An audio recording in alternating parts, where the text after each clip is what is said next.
సాధన పంచకంలో శంకర భగవత్పాదుల వారు ఆకలిని వ్యాధితో పోల్చడానికి కారణం ఏమిటి?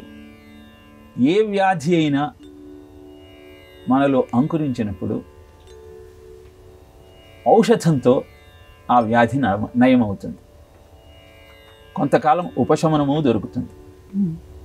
కానీ ఆకలి అనే వ్యాధి మనల్ని ప్రతిరోజు తట్టి లేపుతుంది, అవస్థల పాలు చేస్తుంది. కనుక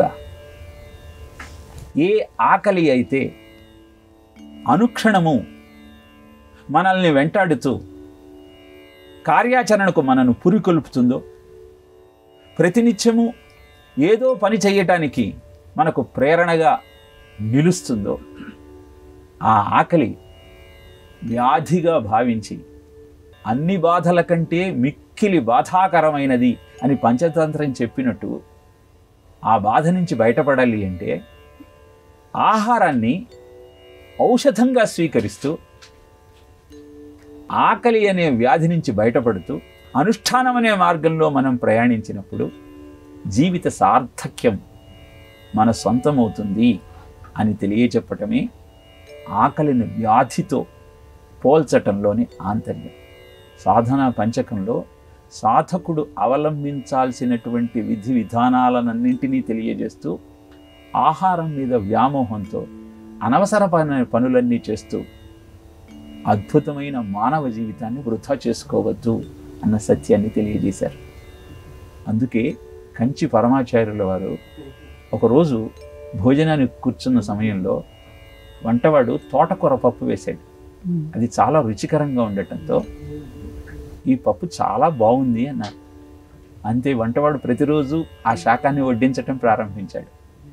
అనంతరం ఆలోచించిన కంచి పరమాచార్యుల వారు సన్యాసినై ఆహారం మీద నాకు వ్యామోహం ఏమిటి అని వారం రోజులు ఉపవసించి అనంతరం గోమూత్రంతో శుద్ధి చేసుకొని తన జీవన యానాన్ని కొనసాగిస్తూ సన్యాసి యొక్క ధర్మం ఏమిటో, సాధకుడు ఎలా ఉండాలో అందరికీ తెలియజేశారు.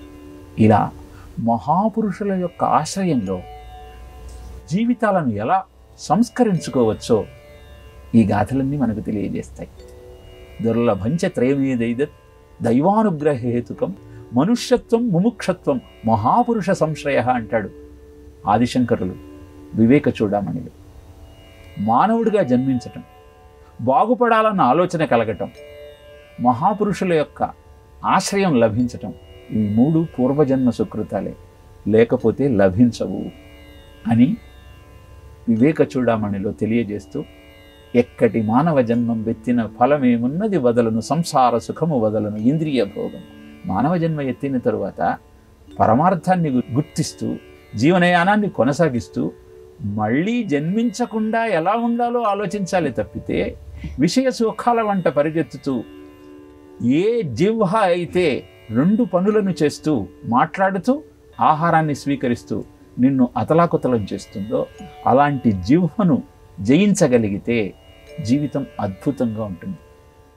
జితే రసే జితే లోకే అని చెప్తుంది. అందుకే శాస్త్రం నాలుకను జయిస్తే లోకాన్ని జయించవచ్చు. అందుకే ఆకలిని వ్యాధితో పోల్చారు ఆదిశంకర భగవత్పాదులు.